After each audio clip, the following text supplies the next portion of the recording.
Tinggi, Ketua Advokasi, Dr. Penalti Maksudnya Gede, Sormati, Kapolri KPI, kemudian Dosen KPMA, Satuan PPAI, Sediwan dan PMA, para dosen Universitas Tinggi, Advokasi, Sormati, Mobil Khusus, Sumber, Dr. Peneliti SMA.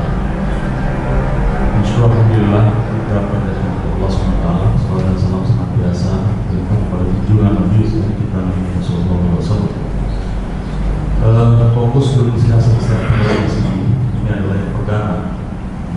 Insya Allah bulan minggu kedua kita akan melakukan kajian seperti ini dan nanti Insya Allah menjadi budaya baik buat kita. Tema penting hari ini adalah konstruksi keilmuan Islam.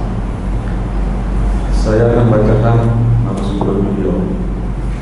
Abdullah Al-Kartani adalah seorang ustaz dalam Bekasi, 26 Juli 72.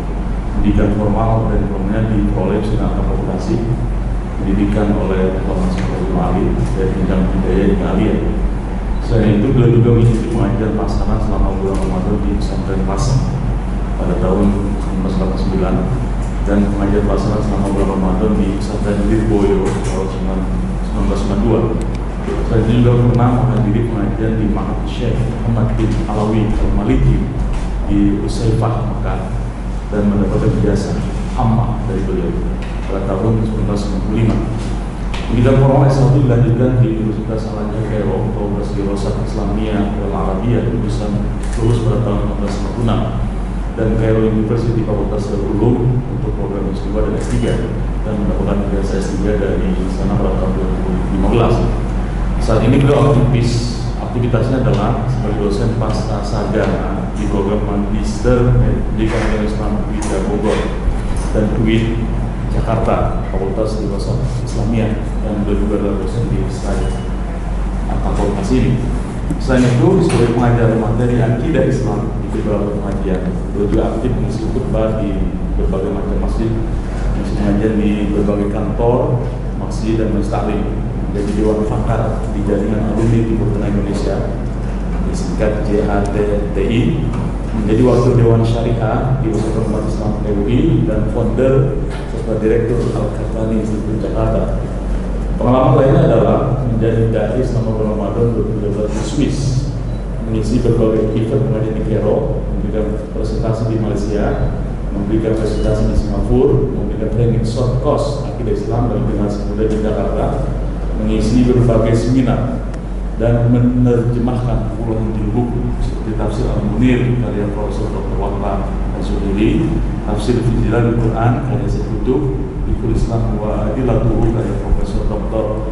Wahla Al-Zuhaili, dan puluhan buku karya Imam Yusuf Al-Qaradawi dan lain sebagainya.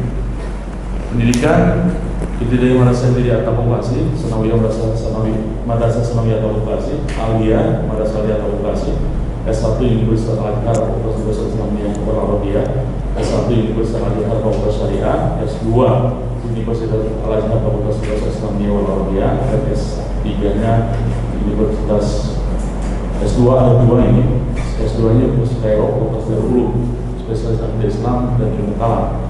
S3-nya di Universitas Kairo Fakultas Darul Ulum, spesialis filsafat Islam dan tasawuf. Ini cukup mumpuni beliau ini, luar biasa. Nanti kita akan dibagi berbagai pengalaman dan kajian ilmuwan yang beliau fakari. Begitu saya persilakan waktu beliau nanti sampai jelang maghrib. Begitu bang. Yang mana? Kayak ini. Aku mau sebutan dulu. Oke silakan. Saya silakan kalau keluarnya dengan saya boleh sebentar. Waalaikumsalam warahmatullahi wabarakatuh. Ya. Alhamdulillah, alhamdulillah, alhamdulillah. Allah, terus langsung kita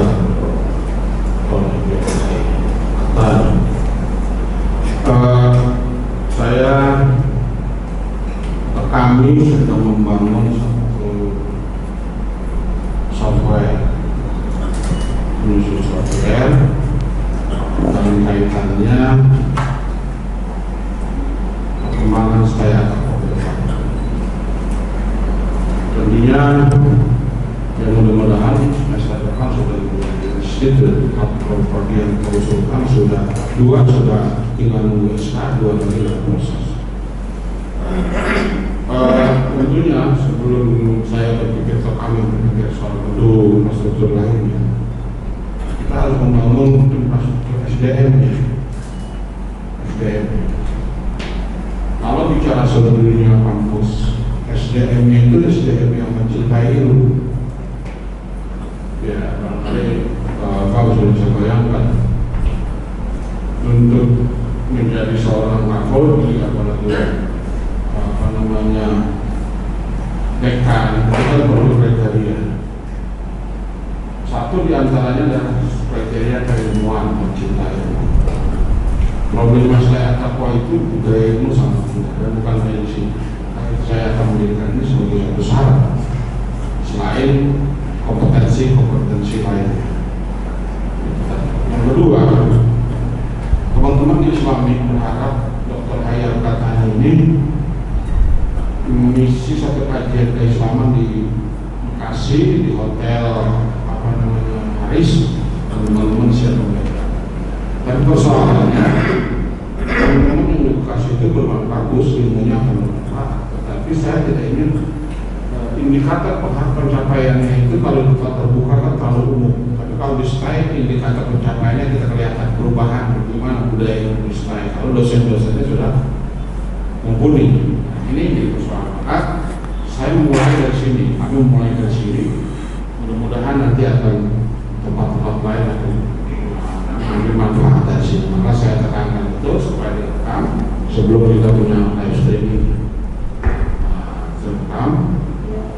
Ini penting. Kenapa? Dunia pendidikan saya menukik lagi ke atas cara umum yang sangat-sangat terbatas. Kita seringkali lebih mengejar ilmu dari sisi legal formalnya saja, legalitas ya ijazah dan kualitas keilmuan itu sangat-sangat tinggal. Oleh karenanya maka pada semua pihak, teman-teman, para dosen, alhamdulillah kita memulainya. Mudah-mudahan ini menjadi bergulir seperti bola salju yang semakin menarik, semakin besar-besar. Memang dari awal saya sudah katakan, saya tidak berpikir fokus pada kualitas. Saya ingin fokus pada kualitas. Maka mohon maaf, pada gilirannya nanti juga kita akan menyeleksi tidak semua orang. Kali ini menjadi kuliah umum kan jadi enggak intensif juga. Sehingga semua dosen bisa berbagi pengalaman, berbagi ilmu, saling bertanya, berdiskusi dan lain sebagainya. Saya itu, jadi visi kita mengatakan ini. Saya lagi-lagi saya ingin menguatkan seluruh SDM yang akan terlibat di Sedaya Takwa ini dari sisi keilmuan khususnya dalam keislaman, yang lain nanti akan atau sudah dalam kedua profesinya atau jabatan masing-masing. Itu saja. Terima kasih, selamat memulai. Mudah-mudahan dengan izin dari Allah acara ini bermanfaat dapat dinikmati dan bermanfaat buat kita semua. Assalamualaikum warahmatullahi wabarakatuh. Waalaikumsalam. Assalamualaikum warahmatullahi wabarakatuh. Alhamdulillahirabbil alamin. Wassalatu wassalamu ala asyrafil anbiya'i wal mursalin sayyidina Muhammadin wa yassir amri wa hlul 'uqdatam min lisani yafqahu qawli. Yang terhormat Bapak Direktur Sekolah Tinggi Agama Islam At-Taqwa, Bapak Dr. Kiai Haji Muhammad Abid Marzuki, MED, serta para ketua, para wakil direktur, kepala Kaprodi, wakil Kaprodi dan seluruh dosen serta tenaga pendidik Sekolah Tinggi Agama Islam At-Taqwa yang semoga selalu dimuliakan Allah Subhanahu wa taala. Pertama-tama syukur alhamdulillah atas anugerah yang diberikan Allah untuk kita bertemu di tempat ini mengkaji topik keilmuan dan konstruksi keilmuan Islam. Yang kedua, saya ucapkan terima kasih kepada Bapak Direktur fokus group discussion atau apa simposium atau workshop Allah alam ya, atau diskusi aja. Nah, jadi silakan aja dinamakan ya, tentang masalah keilmuan. Dan ini keilmuan ini sangat penting. Ini kalau ingat atau penamaan focus group discussion ini di sini disebut oleh Eliot, katanya apa? Adalah satu grup yang kecil terdiri dari 6 sampai 10 orang yang dikomandoi oleh seorang yang skill mengkaji sesuatu ya, untuk menggali topik tertentu, lalu fokus group discussion. Nah, kalau kita lebih dari 10 apa namanya nih? Atau lebih luas lagi, mungkin cari namanya lagi ya. Baik, kita lanjutkan. Nah, ini kita penting sekali mengkaji tentang konstruksi keilmuan Islam. Jadi Islam ini yang sering dikatakan oleh para ulama turun di satu daerah yang tidak ada ilmu, tidak ada peradaban, tidak ada kekayaan, tidak ada pemerintahan. Beda sama agama-agama lain. Agama lain besar gara-gara diadopsi oleh kekuasaan. Baik Kristen, baik Hindu, baik Zoroaster. Semuanya baru mengepakkan sayapnya itu gara-gara diadopsi oleh Konstantin kalau Kristen, oleh Asoka kalau Hindu, oleh Cyrus kalau Zoroaster. Jadi baru mengepakkan sayap. Jadi udah ada lembaganya, sudah ada sistemnya, udah ada kekayaannya, dia baru ngisi. Jadi digunakan oleh apa? Oleh kekuasaan. Dan karena itu diubah ajarannya.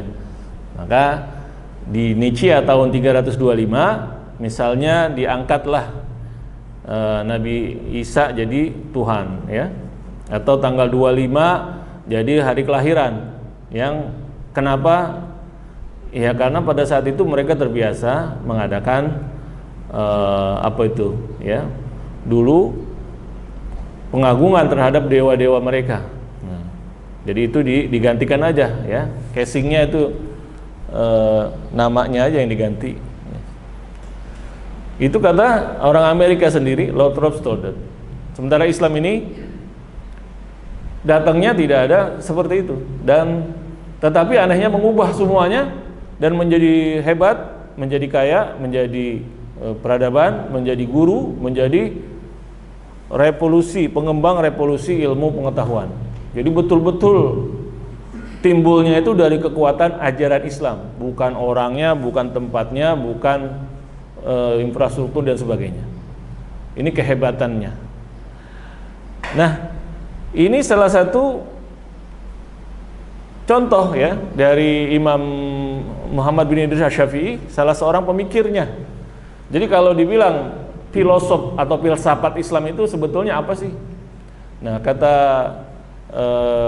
Mustafa Abdul Razik, filsafat Islam itu sebetulnya adanya pada usul fikih, ya, yang asli itu. Kalau dibilang filsafat Islam itu kayak Al-Kindi, Al-Farabi, kemudian Ibnu Sina, Ibnu Rushd, itu namanya filsafat peripatetik, atau dia itu menjadi apa? Penjelas saja lah. Kalau sekarang pengasong gitu ya, tapi terlalu rendah ya pengasong gagasan gitu ya. Walaupun bayang jasanya ya. Jadi pelanjut lidah orang-orang Yunani. Tetapi yang genuine ini Imam Syafi'i. Dan Imam Syafi'i itu lahir dan meninggal itu saat itu belum ada filsafat Yunani yang berkembang, karena filsafat Yunani nanti oleh Al-Kindi baru diterjemahkan. Walaupun di beberapa daerah di Persia sudah mulai orang biasa mengkajinya, tapi enggak dikenal. Berarti ilmu Islam itu betul-betul berkembangnya dari dalam, dari kekuatan perintah Al-Quran, Iqra dan seterusnya, afala ta'qilun. Kemudian juga perintah untuk pembuktian, wa in kuntum fi raibin mimma nazzalna ala abdina fa'tu bi suratin min mithli. Kalau nggak yakin, buktikan. Suruh pikir, suruh baca, suruh kaji, terus suruh buktikan. Nah, inilah prinsip-prinsip ilmiah ya. Prinsip-prinsip ilmiah yang paling mendasar. Kaji, buktikan, teliti, dan seterusnya. Nah,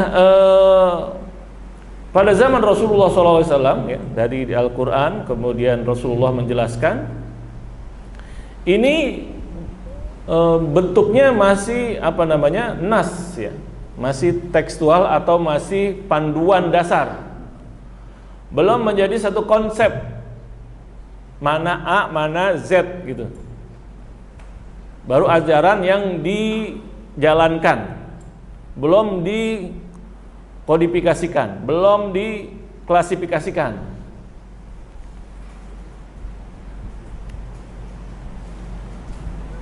Dan saat itu ada peristiwa-peristiwa yang membuat bencana karena tidak ada metode, tidak ada ilmu yang bisa mengikat sumber-sumber Islam menjadi sesuatu yang kuat. Contoh pertama adalah kalau di dalam hadis ada ya tentang orang yang suatu saat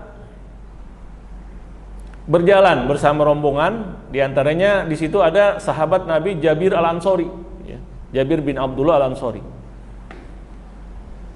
Nah di situ ada sahabat yang luka kepalanya sampai kena dalam gitu, ya.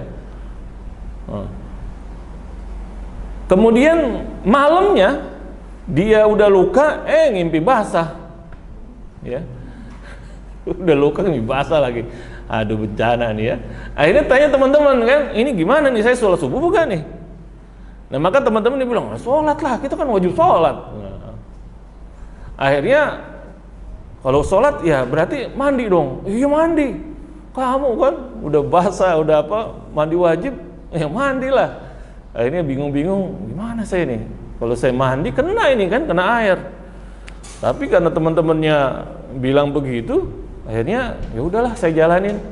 Akhirnya dia mandi kan, mandi kena masuk betul lukanya di sini, yang tadi pecah kena batu tuh. Akhirnya karena batu kepalanya pecah kena air maka meninggal. Maka diadukan kepada Rasulullah SAW. Ini kejadiannya begini ya Rasulullah. Maka Rasulullah itu marah ya. Beliau mengatakan qatalahumullah. Mereka itu kalau ngomong sembarangan begitu itu membuat orang mati, itu sama aja dia tuh membunuh orang. Maka semoga mereka pada mati aja tuh.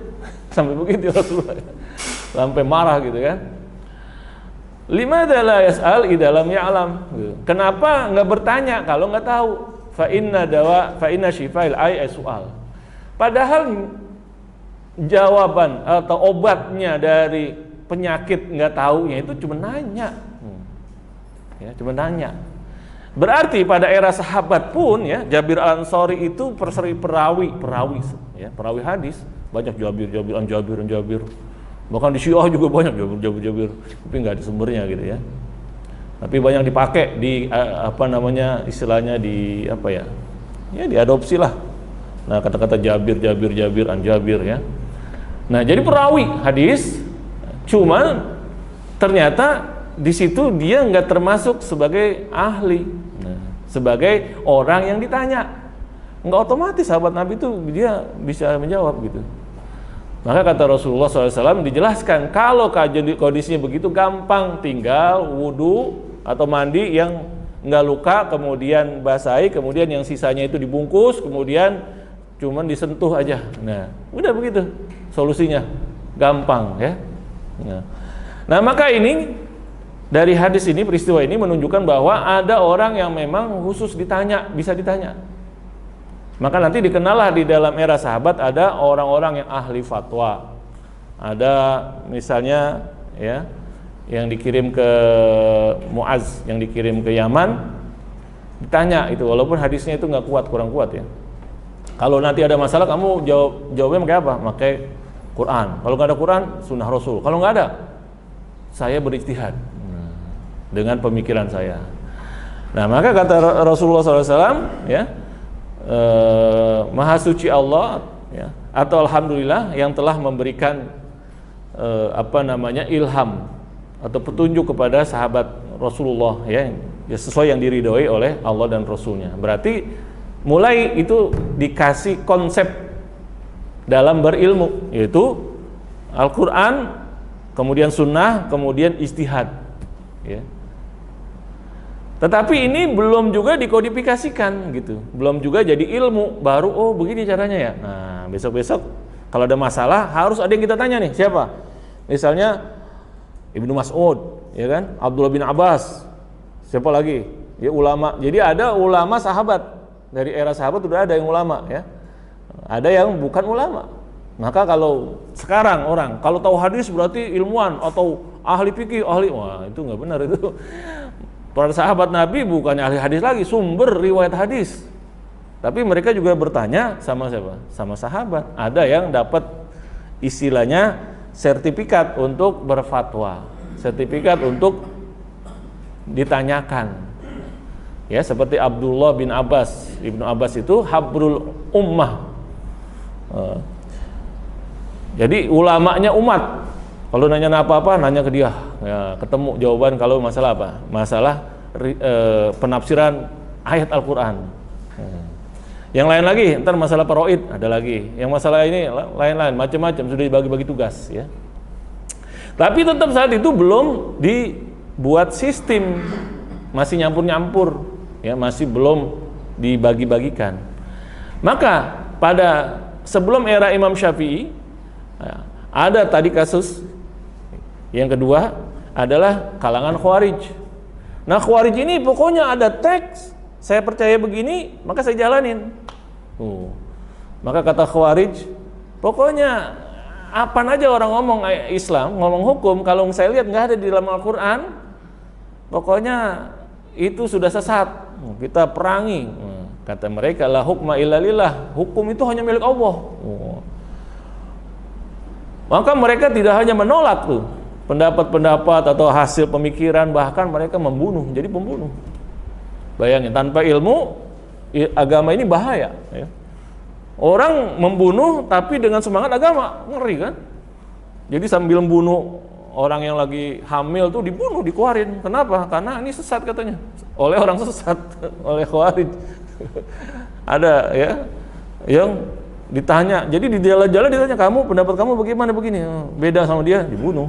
Bayangin, dia membunuh itu dengan apa? Dengan keyakinan itu berlaku benar untuk menyelamatkan agama, kemurnian agama. Maka ajaran yang ekstrim, membunuh, mengkafirkan itu dimulai oleh kalangan Khawarij. Itu yang pertama kali dalam Islam. Dan bukan hanya 1-2 orang. Jadi pada masa sahabat Nabi Ali bin Abi Thalib itu ada 6.000 pengikutnya. Pemuda semua, bayangin. Pemuda gagah, anak-anak mahasiswa lah gitu ya. Semuanya ahli ibadah, jidatnya hitam gitu, tapi semangatnya membunuhin orang. Karena mereka menilai orang Madinah ini udah sesat semua. Harus kita beresin semua. Bayangin, ngeri kan? Maka ini jadi presiden dalam sejarah Islam bahwa tanpa ilmu semangat agama itu bisa membahayakan. Dan untuk mencapai ilmu itu juga tidak otomatis, karena kan tidak ada apa namanya, tidak ada teks atau ayat Al-Quran yang menjelaskan detailnya begini, nggak ada. Maka disitulah kekuatan ulama diuji dan mereka saling kompetisi. Tadi Khawarij akhirnya dikenal sebagai orang-orang semangat ada, ilmunya kosong. Maka sudah nggak diakui sebagai ilmuwan gitu, nggak dipakai, hanya semangatnya aja. Kemudian yang kedua Mu'tazilah ini ada semangat apa ini, melawan kalangan Bani Umayyah yang buat zolim. Jadi ada apa? Ada alasannya gitu ya. Ini kami ini, jangan diam-diam aja dong. Ini Bani Umayyah membunuh keluarga Nabi di Karbala, masa diam-diam aja? Maka kami tolak pendapat-pendapat mereka, alasan-alasan mereka. Karena alasan mereka kan, kami membunuh ini jangan salahin kami. Ini kata ayat Al-Quran, wa ma ramaita idh ramaita walakin Allah rama. Nah. Jadi kalau kita ini melempar-lempar itu bukan kita, itu Allah yang melempar. Mulai ini alasan kan. Jadi main ayat Quran, membunuh kok alasannya begitu. Kayak sekarang kita pengadilan kan, alasan begini, alasan begini. Politik udah orang menghindar dari tanggung jawab ya, atau cari alasan macam-macam. Di kita juga begitu. Maka Bani Umayyah ini harus ada yang berani. Maka disitulah kalangan Mu'tazilah. Wasil bin Atha ini dia tuh hafal Quran, setiap malam itu ngaji, ahli ibadah bro. Setiap malam direnungin ayat-ayat itu. Apa yang kira-kira yang bantah mereka nih? Gitu jadinya, ya. Jadi setiap hari muzakarah nih, bukannya liberal mereka, dari Quran dicari, hafal Quran, ahli bahasa, orang pintar. Maka caranya bagaimana membantah mereka yang benar gitu. Maka akhirnya Quran dilawan Quran, ya kan? Tetapi Mu'tazilah pun nanti jatuh juga akhirnya ketika dia memaksakan pendapatnya karena dia berkuasa, orang lupa diri kan. Karena kemudian Bani Abbas itu menang. Sementara pendukungnya, kampanyenya yang tukang kampanye ini mereka kan. Maka istilahnya megang-megang apa? Itu bagian apa itu? Bagian ya penempatan orang apa kan? Oh, yang bahasa-bahasa mereka yang megang gitu kan. Jadi mereka jadi kaya raya, berkuasa. Tapi itu lama itu kan. Ada 100 tahun, 200 tahun itu terjadi. Mereka kuasai pemerintahan. Bayangin 200 tahun dikuasai oleh Mu'tazilah. Gimana kacaunya kan?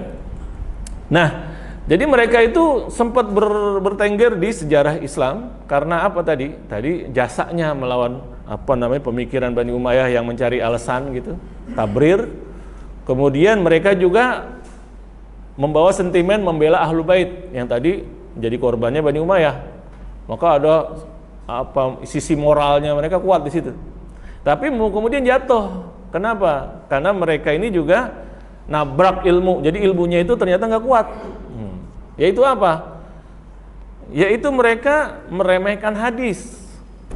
Jadi mereka itu lebih condong kepada pemikiran mereka. Jadi hukumnya nanti kata ulama, ini kita syariah ini bukannya syariah dari Allah, itu dari pemikiran kamu.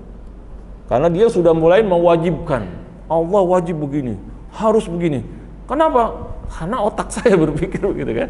Karena menurut saya begini-begini. Wah. Jadi kata-kata mewajibkan itu yang mulai, wah ini nggak benar nih. Ya. Sementara ulama sunnah yang riwayatin hadis ini dianggap sepele, dianggap remeh. Kenapa? Karena ya mereka kamu hadasani, apa hadasani? Saya mendengar begini, kamu dari siapa lagi sipulan? Dari Rasulullah SAW, innamal a'malu binniyat. Kelamaan misalnya gitu kan. Ya, ini sekarang berpikir. Nah. Jadi kayak berbelit-belit gitu. Maka para ulama hadis itu dianggap sepele sama siapa? Kalangan Mu'tazilah, diremehkan. Nah baru nanti datang Imam Syafi'i yang meletakkan. Jadi kita ini berilmu itu apa sih stratanya gitu ya, bagannya atau sistemnya bagaimana? Nah di sini dijelaskan. Jadi agama ini pada dasarnya semua yang diajarkan dijelaskan oleh Allah Subhanahu Wa Taala karena agama kan dari Allah. Kemudian yang dijelaskan oleh Allah Subhanahu Wa Taala ada yang bentuknya secara tekstual, ya seperti apa? Seperti yang diwajibkan oleh Allah, ya. Inna sholata kanat 'alal mu'minina kitaban mawquta. Ya. Salat adalah wajib bagi orang beriman. Terus apa? Kutiba 'alaikumus syiyam kama kutiba 'alal ladzina min qablikum la'allakum tattaqun. Diwajibkan kepada kalian berpuasa. Kemudian wa atimul hajja wal umrata lillah. Laksanakanlah haji dan umrah untuk Allah. Jadi ya, itu adalah kewajiban-kewajiban yang secara tekstual dari Allah Subhanahu wa Ta'ala. Terus juga yang diharamkan, yas'alunaka 'anil khamri wal maisir qul fihima apa?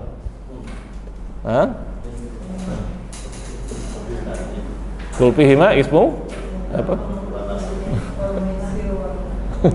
Ya, ketukar.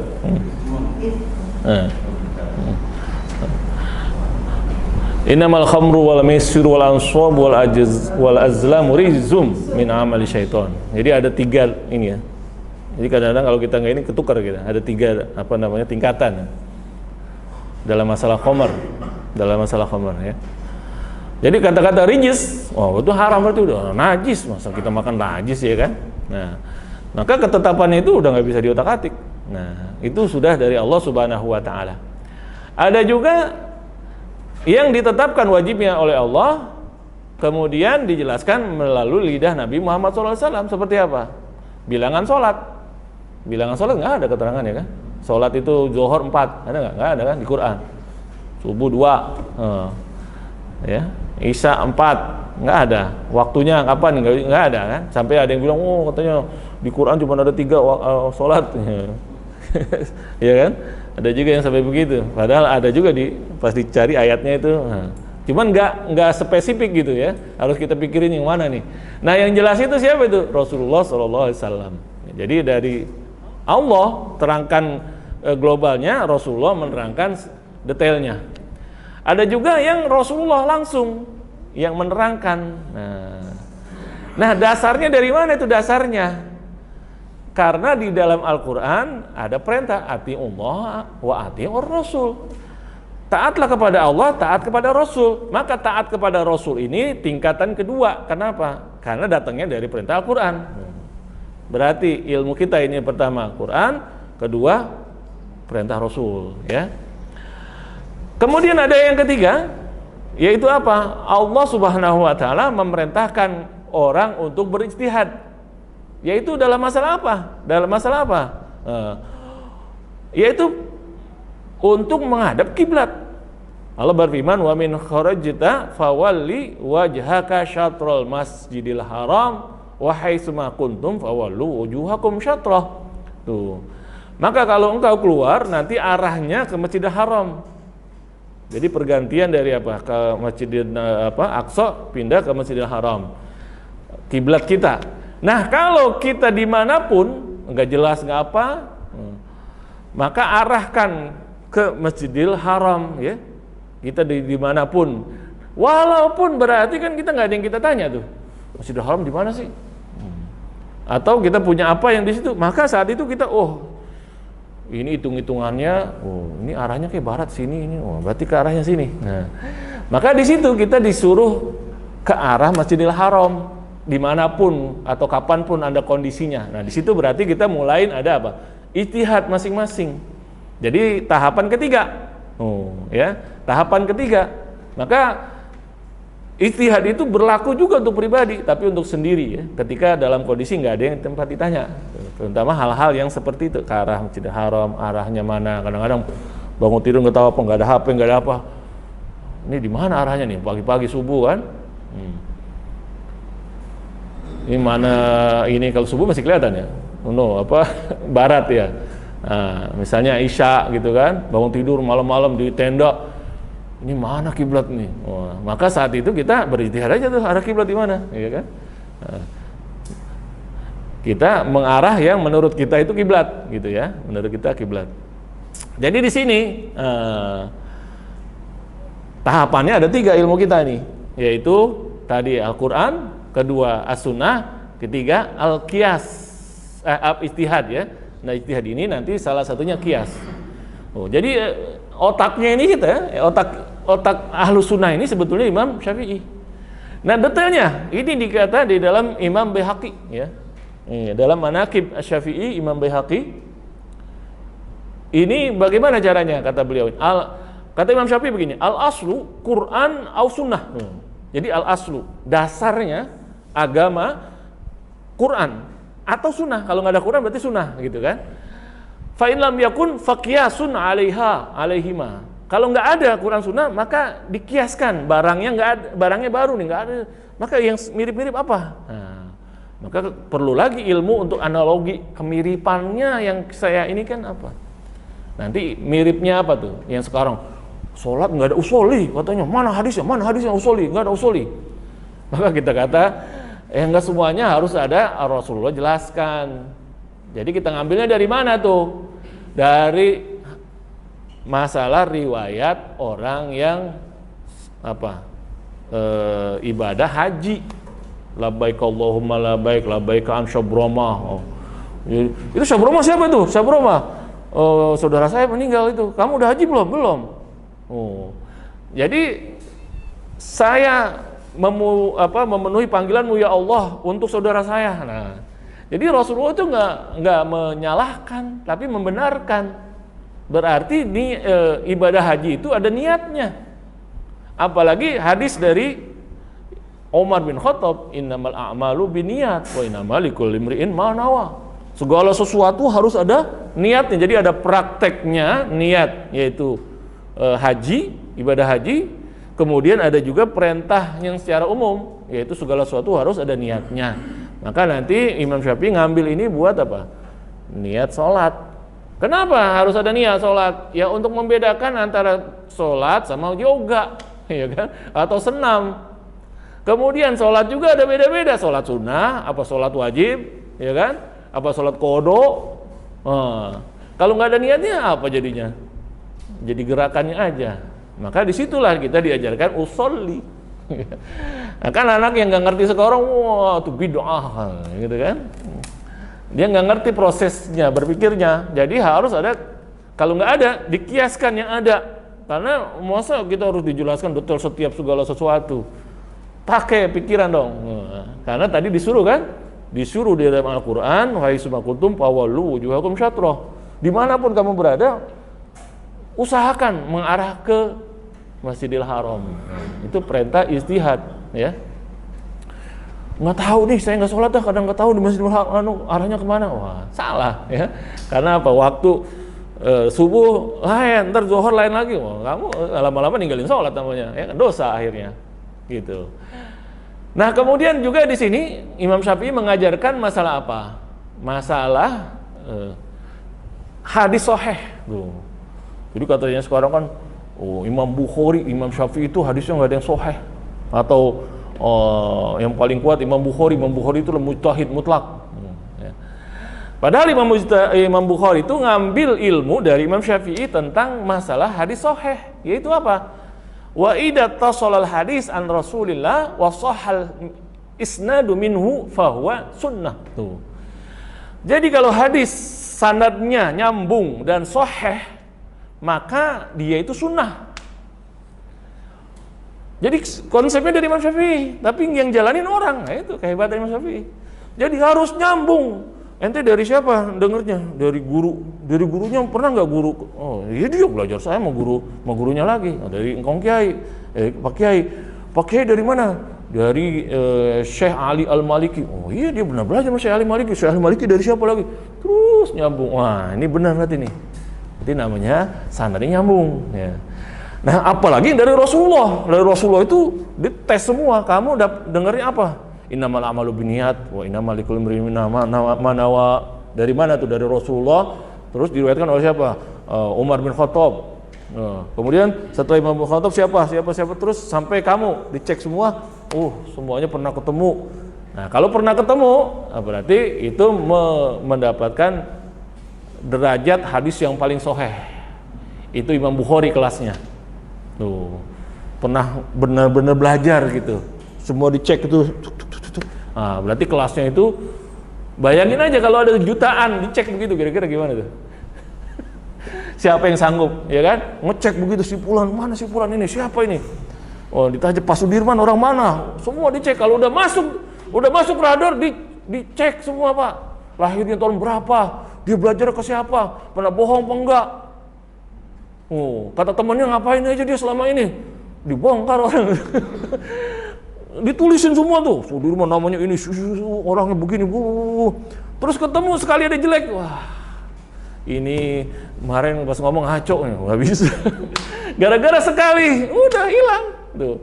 Jadi coba ngecek orang itu ribuan, ratusan ribu orang itu. Ada yang dibuang, sampai ya ketemu orang yang terpercaya, ketemu lagi betul-betul dia pernah belajar. Nah itu yang seperti itu Imam Syafi'i, Imam Bukhari nanti menjalankan konsep Imam Syafi'i ini dapat cuma 6 ribuan.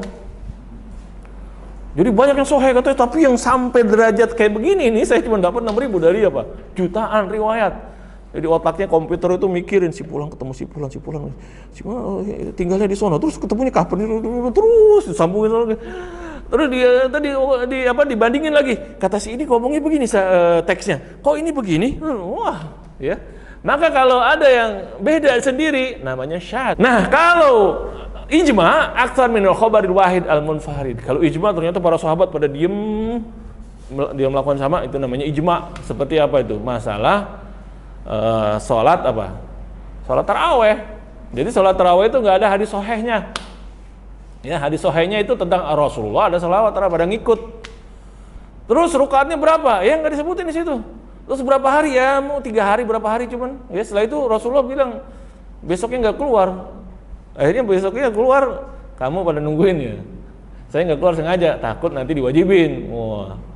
Jadi apa? Ya sunnah, cuman nggak wajib. Nah, bilangannya berapa? Nggak dijelasin. Maka kemudian pada masa Umar bin Khattab dia 20. Nah, kenapa itu? Ada katanya 11 ya. Pas diperiksa itu Sayyidah Aisyah cerita tentang Rasulullah sholat malam. Ya, sholat malamnya itu 11. Tetapi gara-gara kita lemah ilmu ya tentang hadis saat ini, akhirnya itu ada hadis sahih tentang apa tuh? Tentang tarawih, maka yang pada 20 nggak benar itu. Apalagi yang 36, apalagi 41. Padahal dulu orang main banyak-banyakan. Maka terjadilah pada era, kalau tidak salah itu gara-gara siapa itu? Albani ya. Karena diangkat Mas'udi itu sebagai ahli hadis. Akhirnya diramaikan bahwa yang sahih, yang sunnah itu adalah tarawih 8 sama witir 3 ya.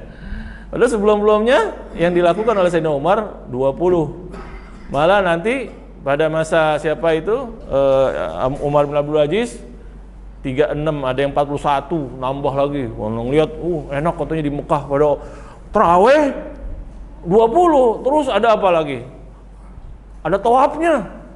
Setiap 8 tawaf. Waduh, kita ketinggalan ini. Tambahin, maka ditambahin.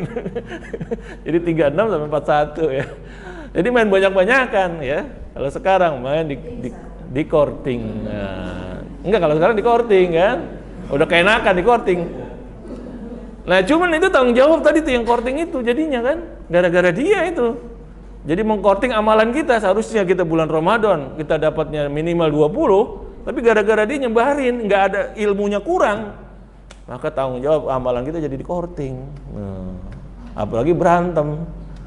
Bahaya kan, gara-gara ilmunya kurang tapi ngomong diangkat-angkat, mengacaukan persilatan ilmu kita. Maka hadis itu sesuai zohirnya yang pertama tuh. Kata hadisnya apa? Itu kita pakai tuh ya. Kalau hadisnya maknanya mengandung makna-makna yang banyak, maka yang paling dekat dengan zohirnya, ya. Gitu. Kemudian kalau ada hadis yang sama kekuatannya, maka yang sanadnya paling soheh. Nah, mulai di situ. Nanti Imam Bukhari jalanin tuh, murid cucunya lagi kan.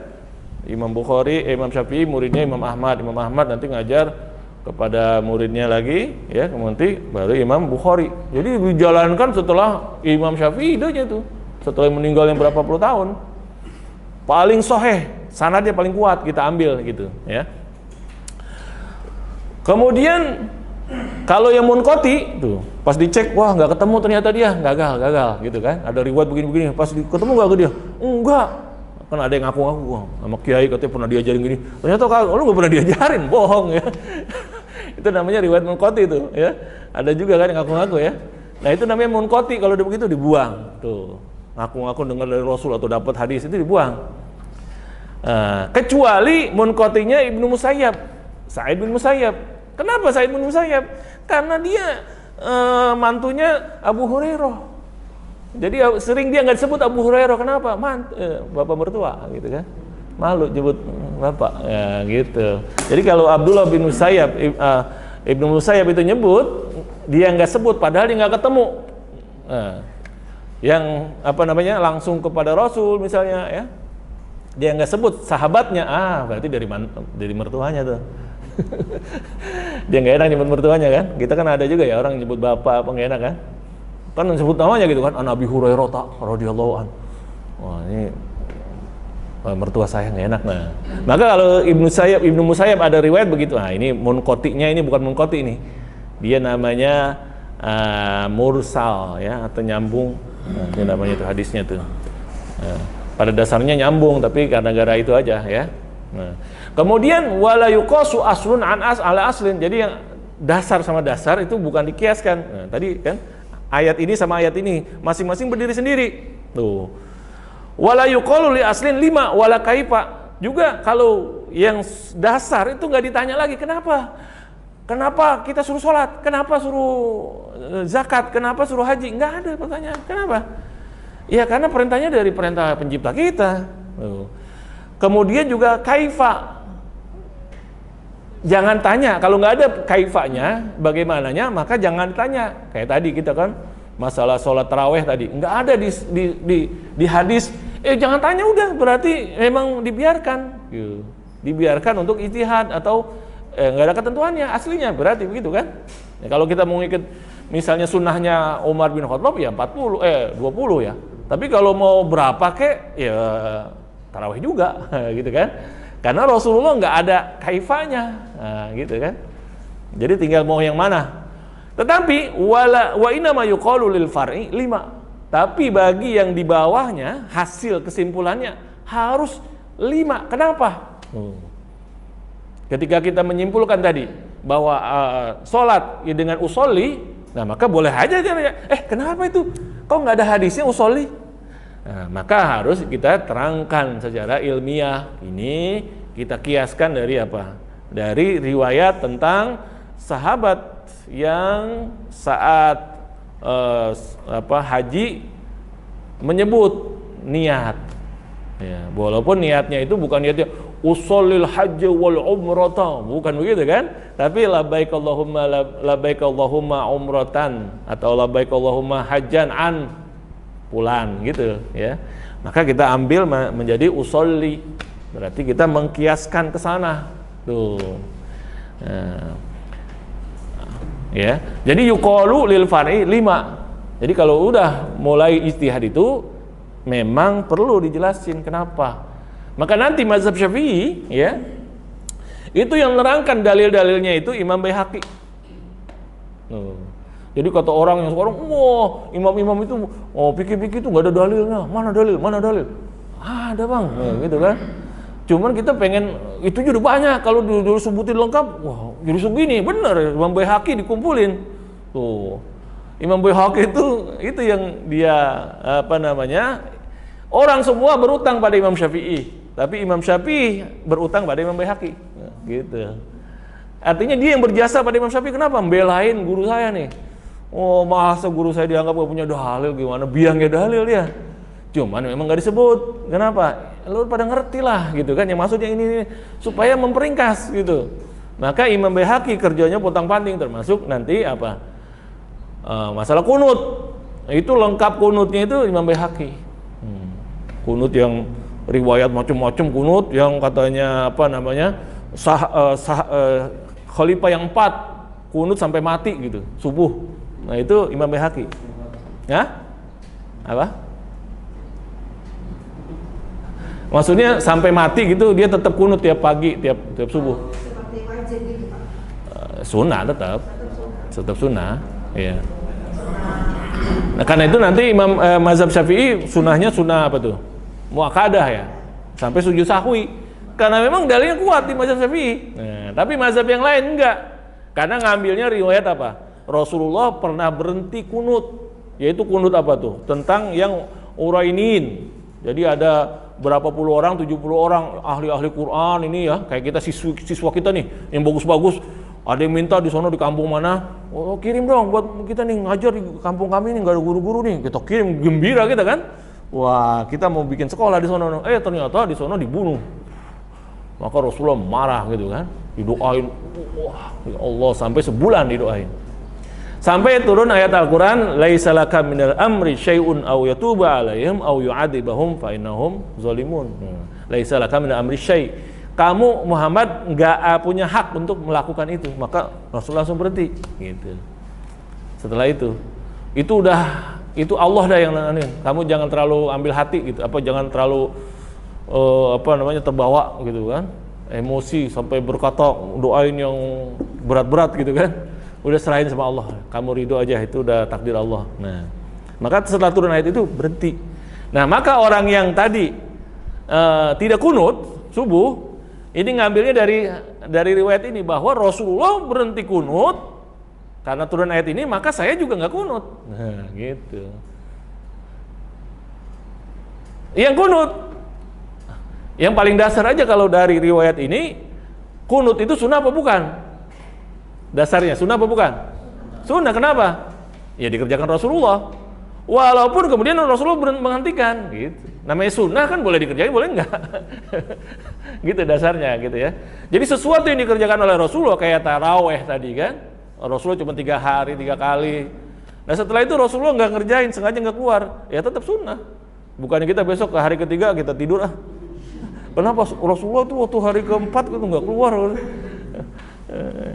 Ya nggak salah juga sih, ya. Cuman artinya ya aneh juga kan. Bukan itu yang dicontohnya, salat ya bukan tidurnya kan.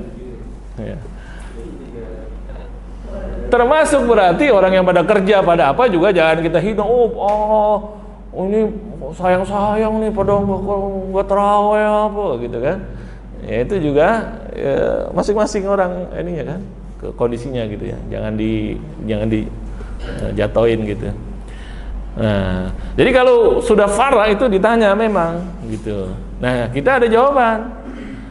Kalau kiasnya sahih dasarnya tadi ya, dasarnya tadi Quran Sunnah kan, maka kesimpulannya benar. Nah, gitu. Dan hujahnya itu berdiri. Tuh. Jadi ketika kita menyimpulkan hukum harus ada dasarnya. Harus ada dasarnya.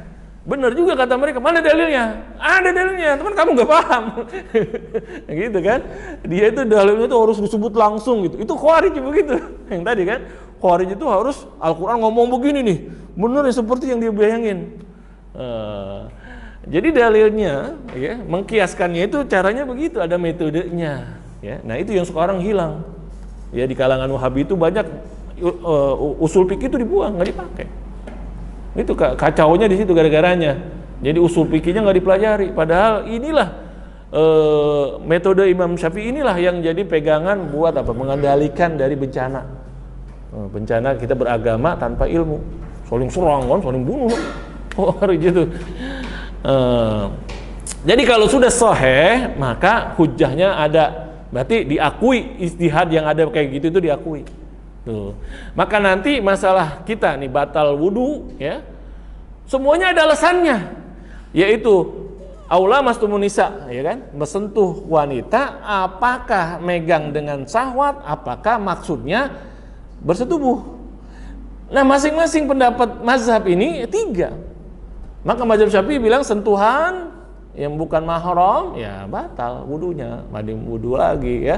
Yang lain ada yang mengatakan, ya kalau enggak sentuhan enggak nafsu ya enggak batal. Karena memang masuk ayat ini masuk lamasa itu bukan lamasa kan, lamas.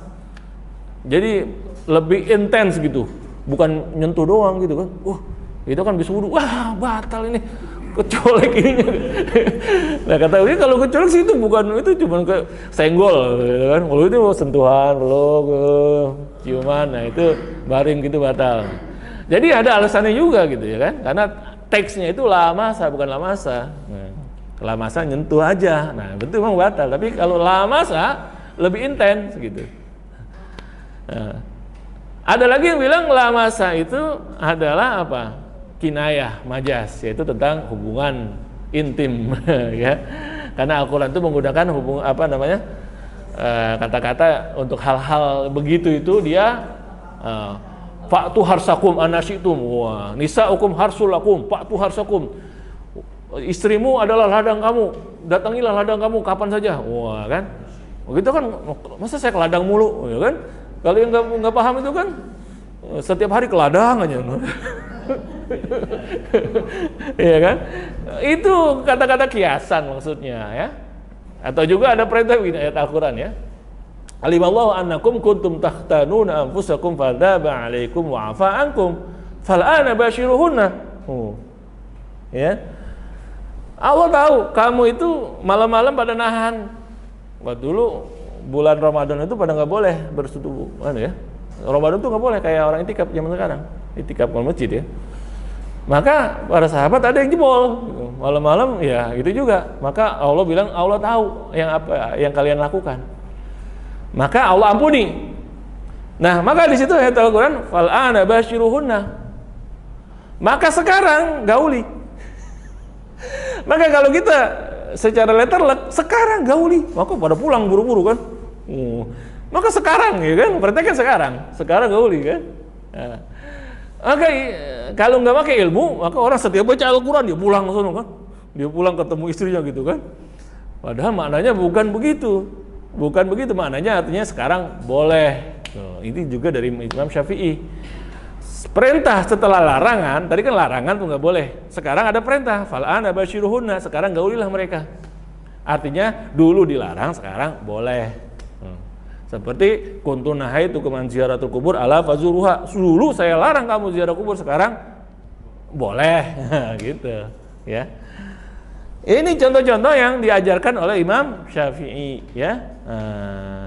Jadi kalau hadis nggak diriwayatkan oleh orang lain atau beda sama yang diriwayatkan oleh yang terkenal, maka jadi syaz tuh, ya, jadi syaz. Tapi kalau diriwayatkan oleh orang yang siko, dia benar-benar riwayat. Jadi nanti juga ada riwayat syaz, ngaco aja pada bilang begini, pas dicek nggak ada yang pernah dengar tuh.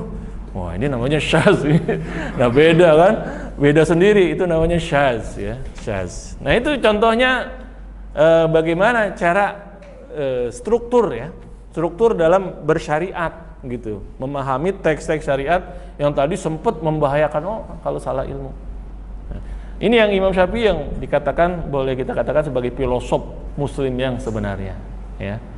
Nah, dan ilmu ini yang kemarin sempat dilupakan karena katanya, wah, fikih itu membuang-buang waktu aja, kita langsung ke sunnah saja. Maka adanya sunnah bidah, gitu kan. Nah, itu jadi kacau, jadi jatuhnya kepada kalangan Khawarij akhirnya. Yang dia pahami itulah yang dianggap agama, yang lain salah, kalau nggak sesat, bidah, syirik dan sebagainya, ya. Karena meninggalkan ilmu yang sudah diajarkan oleh ulama salaf, ya, yang menyelamatkan umat Islam, yang dikatakan oleh para ulama sebagai kesembuhan bagi tubuh dan matahari bagi alam semesta. Wah, itu Imam Syafi'i itu. Jadi memberikan struktur ilmu yang kemudian dipakai oleh ahlus sunnah wal jamaah. Nah, yang lain bukan ahlus sunnah, ya terserah mereka lah, ya. Ini buat ahlus sunnah wal jamaah. Baik, ya, waktunya ini, ya, sudah tak keburu maghrib lagi, ya. Nggak terasa udah azan. Baik, kita cukupkan dari saya, ya. Ini baru berapa halaman gitu. Kira tadi kurang bahan, ya, ternyata. Kalau ulama begitu tuh, ulama tuh satu paragraf aja selesai ilmu kan? Ulama itu, imam, kelas imam. Kalau kita ngomong sebuku, isinya nggak ada. Imam begitu. Ya, silakan, Pak. Baik, Pak Dokter, terima kasih. Mohon diizinkan ada 3 pertanyaan. Ya, banyak juga. Catat dulu. Seharusnya ini menurut saya kebanyakan pasal akhirnya kita katakan banyak SKS yang kita dapatkan ini. Pertama, terkait dengan awal berkembangnya ilmu sejalan dari dalam, kemudian berubah menjadi sebuah konsep dasarnya dari Al-Ansori, kemudian berubah menjadi rutinitas dari Jabir Al-Ansori tadi, dari rutinitas atau kebiasaan menjadi sebuah konsep dari Muhammad bin Jabal, dari konsep tapi belum dimodifikasi, tetapi dikacaukan oleh Mu'tazilah, kemudian Khawarij dan sebagainya, sehingga muncullah kalimat agama itu bahaya kalau tanpa ini. Pak Dokter, hari ini kita lihat menjamurnya rumah-rumah takfir di mana-mana, tetapi sedikit sekali atau jarang yang mengembangkan pemahaman dari Quran itu sendiri melalui tafsir-tafsir oleh para ulama. Bagaimana menurut pandangan Pak Dokter? Itu yang pertama. Yang kedua, kita lihat hari ini kita pesantren dari mulai Fathul Qorib, Fathul Mu'in dan sebagainya itu hampir tidak mencantumkan dalil-dalil. Kalau bahasa Pak Dokter tadi, lu sudah pada ngerti, nggak usah pakai dalil. Itu kalimat Imam Syafi'i yang kemudian diterjemahkan oleh Imam Baihaqi Kalau yang saya baca dalam tafsir Munir, ilmu Allah hanya bisa dipahami oleh Nabi, Nabi bisa dipahami oleh sahabat, sahabat bisa dipahami oleh tabi'in, tabi'in bisa dipahami oleh tabi'in, sebagaimana tadi kalimat Imam Syafi'i dan Baihaqi. Yang sering terjadi adalah hari ini, yuk kita kembali kepada Al-Quran, yuk kembali kepada Al-Quran. Tapi pada kenyataannya adalah sebagaimana pewaris tadi, Al-Quran yang dipahami oleh mereka sendiri. Oleh mereka sendiri, bukan Al-Quran yang dipahami oleh para tabi'in atau Al-Quran yang dipahami oleh para ulama. Karena Al-Quran sendiri kan bahasa Allah, bukan bahasa kita. Bahasa Allah yang paham adalah Rasul, bahasa Rasul yang paham adalah tabi'in. Nah, itu seperti apa dengan hari ini yang seperti itu, dan kita pesantren kami nggak ada dalilnya semua. Takrim itu membahas air yang ada dalil airnya, kecuali kalau sudah berkembang sekarang ya.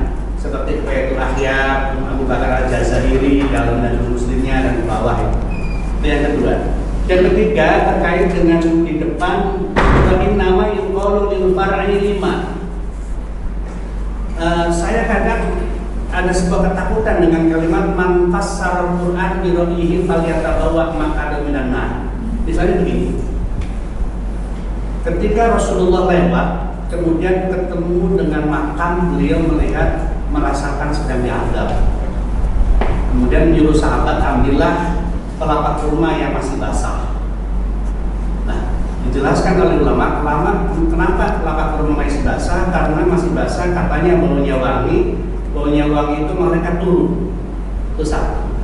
Yang kedua, dalam asbab nuzul Ad-Duha itu malaikat tidak mau datang ke rumah Rasulullah karena ada anjing kecil yang masuk ke dalam rumahnya, kemudian malaikat kecilnya mau datang.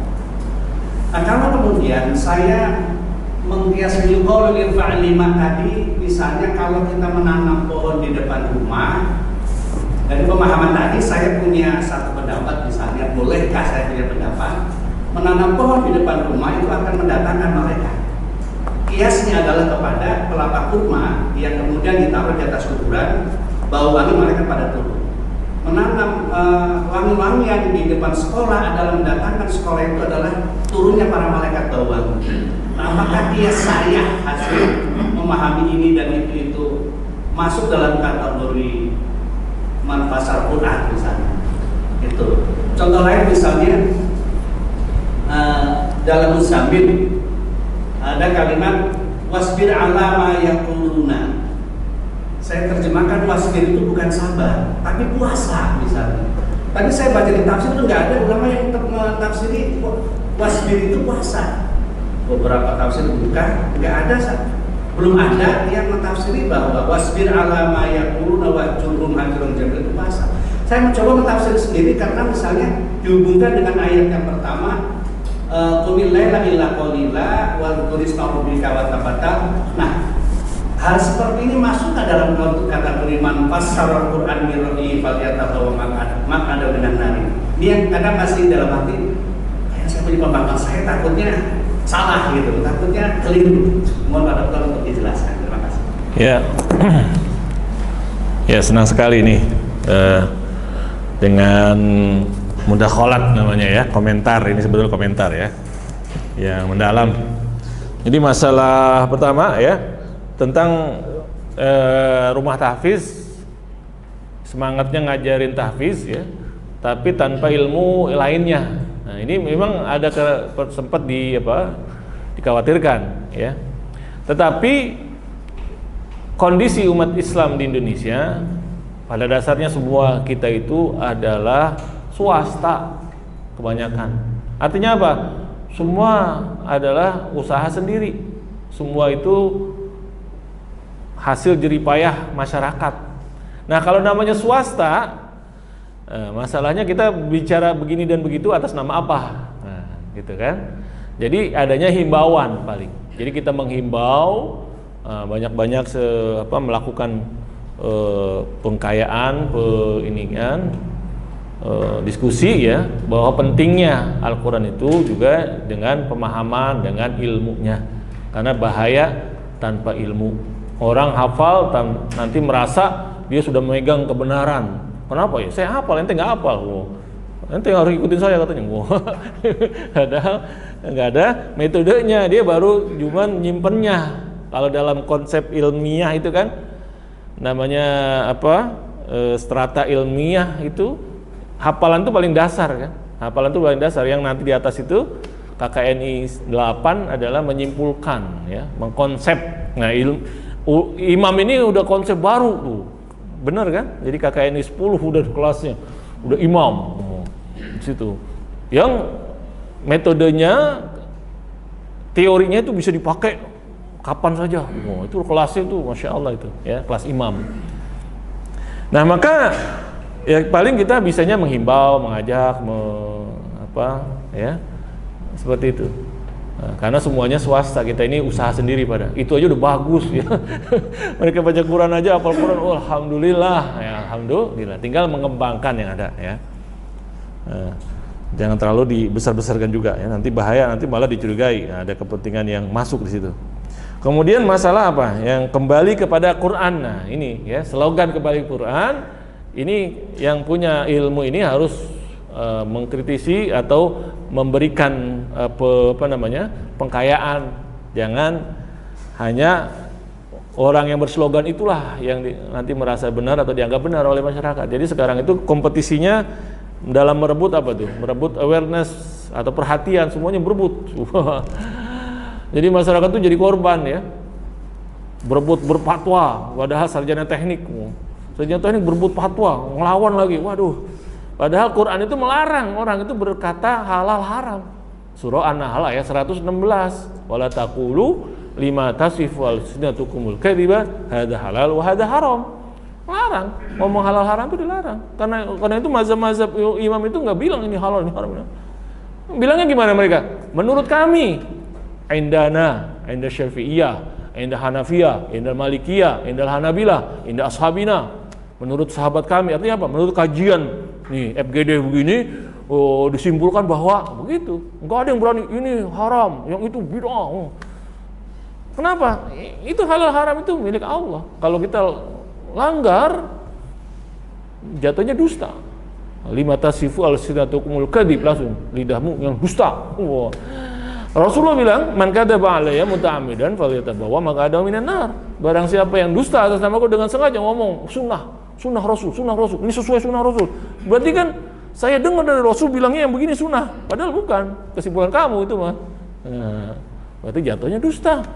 Dulu orang nggak berani bilang gitu. Sekarang karena nggak ada ilmu, justru itu yang dianggap hebat. Apa-apa bilang sesuai sunnah. Ini tidak sesuai sunnah.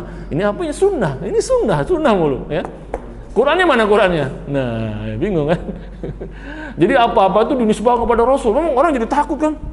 Wah, benar juga nih. Ini bagus nih Ustaz, ini sunnah mulu sunnah. Ini Ustaz sunnah, saya mau ikut aja dah. Wah.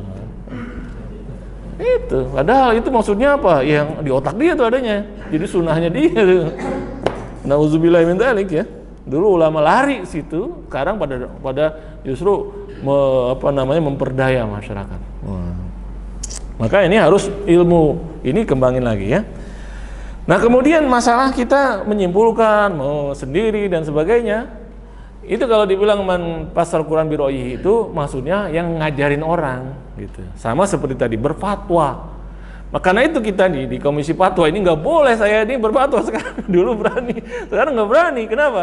Kalau masuk radar ngomong sendiri gitu kan, membawa-bawa nama MUI, ngelanggar namanya. Jadi kita sekarang masuk sistem ya semuanya harus apa? Harus namanya itu kolegial ya, satu lembaga, nggak boleh.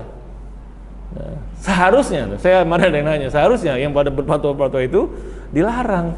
Cuman, kalau masuk larangan nanti masuknya larangan dakwah, bahaya lagi kan? Serba salah kita kan?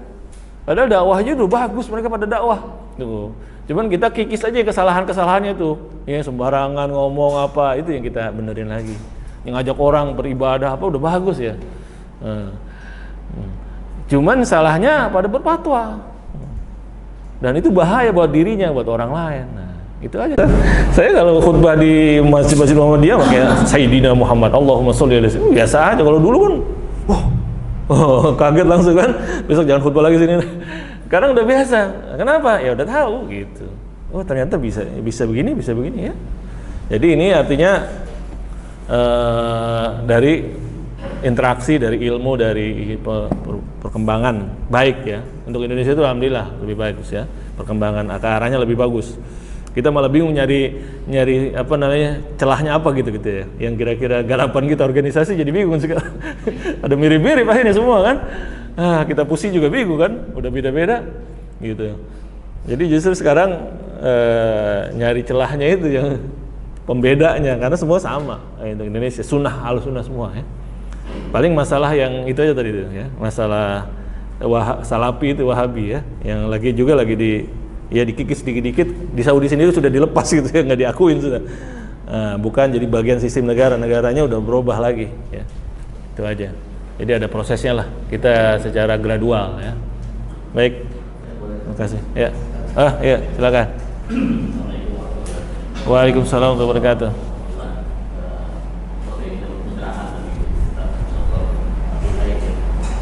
Saya ingin tadi disebutkan ada Wahabi, ada Khawarij. Mungkin hari ini kita lihat fenomena bahwa banyak di kalangan anak muda itu sangat antusias dalam beragama. Orang ini biasanya karena teman-teman salah ini yang meskipun tinggi tadi yang disebutkan juga seringkali kita merasakan juga seringkali dipersalahkan dalam soal kesubuhan kita gitu ya. Tapi di titik ekstrim yang lain juga ada kelompok-kelompok yang ingin mencoba kembali pada konteksnya pembangunan atau toleransi. Ya ini juga pada tingkat tertentu juga sangat kebablasan jika seolah-olah tipis antara hubungan akidah dengan muamalah dengan agama itu dia. Kemarin kita lihat video gitu. Menghabiskan menggunakan Patung lah. ya patung ini nggak tahu apa ritual penghormatan terhadap agama atau ibadah, maksudnya ini ya. Ini seringkali kita senang kalau melihat ada anak muda yang giro sangat tinggi, cuma anti dialog, kemudian dia eksklusif, kemudian dia ditampung kita dalam diri. Sayang juga, tapi di sisi lain kita seringkali dihadapkan dengan tuntutan memahami keberbedaan, memahami toleransi dan sebagainya. Nah ini satu, apa kira-kira pandangan Ustaz terhadap fenomena ini dan bagaimana menempatkan posisi yang tepat. Terus yang kedua, kalau bicara fenomena ormas Islam seperti Ustaz bilang, saya kira hari ini kita nggak pernah ketemu lagi perbedaan yang paling signifikan antara ormas Islam gitu ya. Justru kayaknya ada new kelahiran polemik baru yang dulu mungkin pernah dirasakan oleh Muhammadiyah itu tahun 90 awal gitu. Kayak munculnya tadi yang saya bilang bahwa kelompok yang menghalalkan muncul di fenomena tadi ya, kelompok neo-Wahabisme tadi. Ini juga saya kira bermasalah juga karena ini juga menjadi PR buat kita, terutama kita generasi atau fase pada Islam. Kira-kira pandangan. Ya, ini memang ada yang namanya ifrat atau tafrid ya. Ada yang melebih-lebihkan, ada yang mengurang-urangi kata Imam Ghazali. Jadi yang bagus itu pertengahan. Jadi yang sudah kelewatan sampai bawa patung ya harus ditegur. Udah mau toko besar kayak apa kayak ya, mau toleransi, nggak ada toleransi kalau mau bawa patung acara mereka, apalagi udah ya. Kalau kita cuma beli souvenir kadang-kadang kan, kita souvenir kalau mau ke Mesir itu kan ada souvenir isi nah, ini jangan masuk ke situ. Kita enggak, kita paling haram mana gitu ya. Pokoknya nggak boleh ikut ini. Kalau masalah itu kita nggak berani. Mufti Mesir aja nggak berani kalau masalah orang dia murtad nggak mau dia. Jangan ngomong itu katanya. Dia nggak berani. Tuh. Jadi itu, yang itu tuh ya jangan ya, nggak boleh. Terus campur ada juga yang sinkretisme salam ya.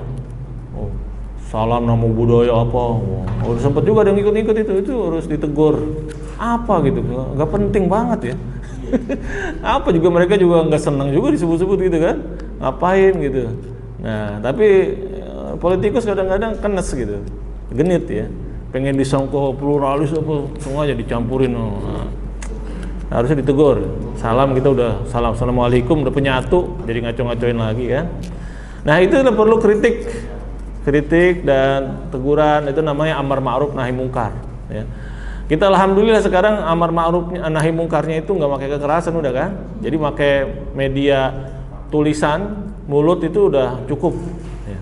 Udah cukup alhamdulillah. Karena medsos itu satu kata itu bisa kemana-mana. Nah, jadi kita gerakan itu aja, diberanikan, yang nggak dianggap salah kita koreksi ya, dan bareng-bareng biar nggak berani macam-macam. Kalau dibiarkan, bahkan di satu daerah gitu ya, mahasiswa saya bilang sekarang non muslim sama muslim itu udah pada menikah biasa. Kenapa? Karena tadi masalah toleransi. Hafizul Quran katanya, perempuannya Hafizul Quran menikah dengan non muslim, mereka di kampung itu udah biasa aja. Wah, bahaya ya. Itu di tempat yang minoritas kita umat Islam. Jadi guru-gurunya itu kena apa? Kata-kata toleransi, jangan saling perbedaan, apa kita sama-sama nyembah Tuhan. Nah, kena akhirnya. Nah, ini kayak begini nih harus ya. Harus tegas mana yang lakum dinukum waliyadin ya. Nah, itu harus ada. Kalau enggak bisa hilang agama kita kan? Gitu. Itu terutama di minoritas ya. Nah, kena ketekan apa secara budaya dan moral apa namanya itu ya, sosial budaya itu akhirnya kalah untuk supaya damai mengalahkan agamanya ya. Baik, barangkali itu ya tugas kita untuk ya antara jangan berlebihan, jangan mengurangi, dan itulah memang sikap yang ya kita cari terus gitu. Dan itu orang yang selalu berusaha ya, bagaimana menempatkan diri secara tepat. Kita semuanya sedang berusaha ya. Baik, dari saya. Ya silakan. Ini terkait dengan bapak-bapak ya, kayak umur gitu. Bagaimana sih pandangan Islam dalilnya tentang yang bakar-bakar kayak lupa gitu. Karena kan dianggapnya bakar-bakar itu masuk bagian dari tradisi Islam. Buhur ya, buhur. Iya. Iya. Ya ada bukhur, ada dupa. Ya. Kalau bukhur di Arab itu untuk mewangikan ruangan. Jadi kita ruangan itu kayunya kayu gaharu dari kita sebetulnya. Jadi jual mahal. Nah, minyaknya jadi buat parfum, kayunya itu dibakar, wangi. Nah, itu diputer-puter. Atau dibuat sesuatu dia jadi lama dibakar jadi wangi gitu. Nah, kalau seperti itu namanya budaya Arab ya, untuk mewangi ruangan. Nah, kalau di sini wallahu alam mungkin itu jadi ritus ibadah ya, di kelenteng apa ya.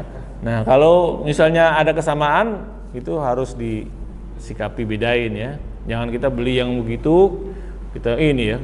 Kadang-kadang ada katanya jin di depan nyalain dupa kan. Oh, makanan jin. Nah, itu namanya udah mulai ngikut-ngikut kalau itu mah, udah beda tuh. Jadi beda ya antara bukhur sama dupa gitu ya. Baik. Ya, terima kasih Kang Dr. Sudah panjang dan dalam memberikan pemahaman tadi. Kita berikan aplaus buat beliau. Sebelum closing statement dari Pak Tuan, saya berharap ini kalau FGD ini konsistensinya kita jaga, berarti kan setahun itu ada 12 kali kita mengadakan ini, dan PPD-nya ini nanti kita jilid dari saya menjadi buku. Ini FGD kita ini ada punya jelas. Ini nanti yang saya hafal ini buat orang biasa bu. Jadi insya Allah nanti PPD ini saya kumpulkan. Nanti dalam 12 tahun ada 12 dari dengan kajian yang berbeda-beda itu. lakukan luar biasa. Baik, kita berikan waktu closing statement untuk Pak Kiai Dr. Yati Mas Mede, bagus doa untuk beliau bersama Pak Ketua. Ya, Bismillahirrahmanirrahim. Waalaikumsalam warahmatullahi wabarakatuh. Apa yang saya sampaikan tadi di depan, bahwa kita sedang berusaha membangun budaya hidup, hal yang titik lemah. Saya takut secara khusus dari komunitas takut budaya hidupnya itu masih jauh dari dia. Nah, kita sebagai lembaga pendidikan tinggi berusaha mengawalinya, mudah-mudahan menjadi stimulus bagi yang lain. Padahal sebetulnya tradisi kaji mengkaji dalam takwa itu sudah panjang, dulu dilakukan oleh berbagai hal. Tapi sekarang pengajian itu berubah bergeser menjadi seremonial kegiatan. Nah, ini yang harus kita mulai dari sini. Satu. Kedua, saya secara pribadi berharap ke depan itu ada standarisasi kompetensi buat dosen dan staf saya, sehingga kita punya arah visi yang mendekati sana. Kita nanti menjadi besar, mungkin ratusan dosen yang kemudian puluhan prodi, sementara kita belum punya guideline-nya kayak apa, ini akan menyulitkan. Pasti di antara nanti ada sejumlah dosen-dosen yang dari berbagai lembaga. Oleh karenanya ini menjadi satu persyaratan untuk rekrutmen dosen kita ke depan, sehingga ada kompetensi keislaman, keagamaan, ada kompetensi profesinya. Jadi kompetensi keagamaan ya barangkali yang diantara yang seperti ini. Dan sampai nanti muncul dosen takwa itu sesuatu yang tadi yang aneh-aneh. Ya. Apa yang dipikir mengkafirkan, padahal Sunni itu mengatakan la mukafiru ahadan bilamin. Dosa itu nggak bisa kita kabarkan kafir. Jadi mungkin aksi, ya berbuat maksiat apa gitu. Oke, itu yang kita kemarin dihadapkan, mungkin saya nggak perlu buka secara vulgar. Ketika ada dosen kita dari unsur luar yang aneh-aneh, ya kita agak kesulitan. Ini baru satu itu. Dari itu ya.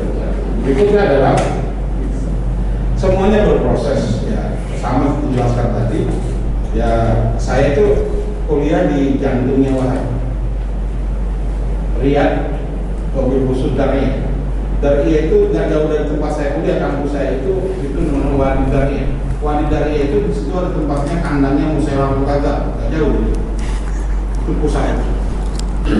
Kita di pengalaman saya mungkin nanti pengalaman bisa disaksikan. Itu kalau sholat, habis sholat Jumat itu wirid astagfirullah menggunakan jari, sebenarnya diangkat ketek itu kampus. Ini di kalangan juga di masyarakat, di kampus. Teman-teman ya, saya boleh yang sekarang jadi memimpin NU, memimpin Muhammadiyah, tidak begini, ngalamin itu.